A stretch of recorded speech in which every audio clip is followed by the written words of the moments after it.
Bismillahirrahmanirrahim. Assalamualaikum warahmatullahi wabarakatuh. Bersama saya Arah American dalam siri Kewangan Islam bersama Dean Studios. Jadi insyaAllah dalam siri yang pertama ini saya ingin berkongsi tentang sejarah Kewangan Islam. Dalam beberapa tempoh sebelum ini kita mendapati bahawa di social media banyak antara kita yang bergaduh. Katanya perbankan Islam ini sama dengan perbankan konvensional, tiada beza antara bank Islam dan bank konvensional.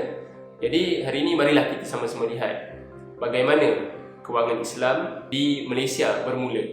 Jadi kalau kita lihat dari segi global, industri kewangan Islam dia bermula pada tahun 1975 apabila ditubuhkan Islamic Development Bank yang berpusat di Jeddah, Arab Saudi. Dan sebelum itu ada beberapa cubaan untuk menubuhkan bank-bank Islam antaranya di Mesir, di Dubai dan sebagainya.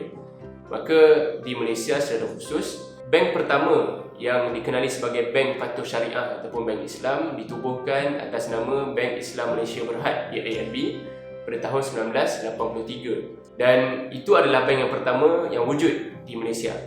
Namun jika kita lihat sejarah, sebenarnya kewangan Islam bermula lebih awal daripada itu pada tahun 1959 apabila Profesor Diraja Ungku Aziz yang merupakan ayah kepada bekas Gubernur Bank Negara Zeti Aziz, di mana Profesor Diraja Ungku Aziz membuat satu kertas kerja yang bertajuk Rancangan Membaiki Ekonomi Bakal-Bakal Haji.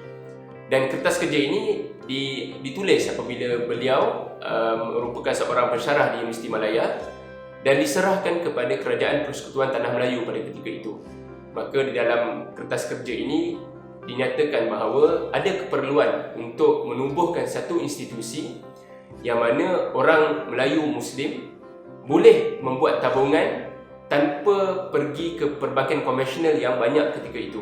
Kerana dalam perbankan konvensional adanya elemen riba, dan riba ini adalah sesuatu yang diharamkan di dalam agama Islam.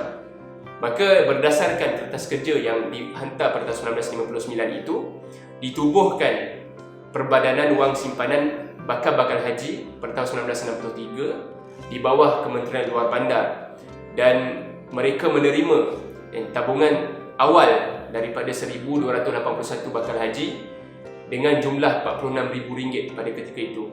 Perbadanan ini bertanggungjawab untuk menyimpan wang bakal-bakal jemaah haji untuk mereka menyimpan sedikit demi sedikit hinggalah cukup untuk mereka pergi menunaikan haji tanpa terlibat dengan industri riba.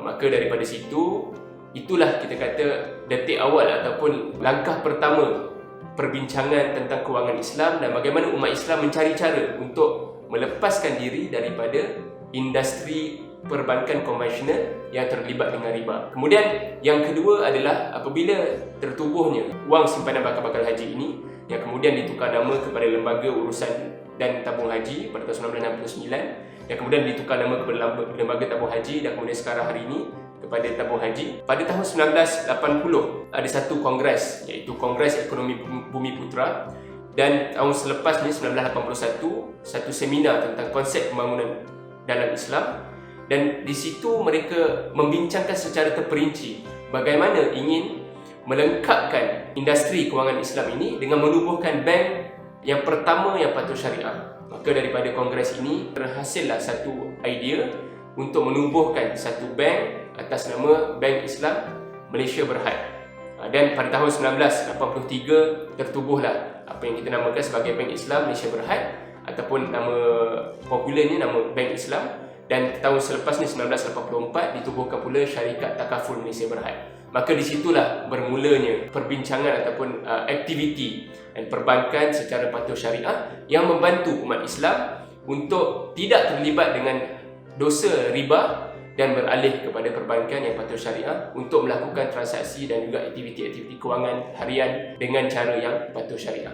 Jadi itulah sedikit sebanyak sejarah kewangan Islam di Malaysia untuk kita faham, dan sebelum kita masuk dalam perbincangan seterusnya tentang apakah dia ataupun bagaimana perbankan Islam beroperasi dan juga bagaimana beza perbankan Islam dan juga perbankan konvensional. Jadi insya-Allah ikuti Dean Studios untuk kita belajar tentang kewangan Islam, insya-Allah. Jadi sekian, wabillahi taufiq wa hidayah. Wassalamualaikum warahmatullahi wabarakatuh.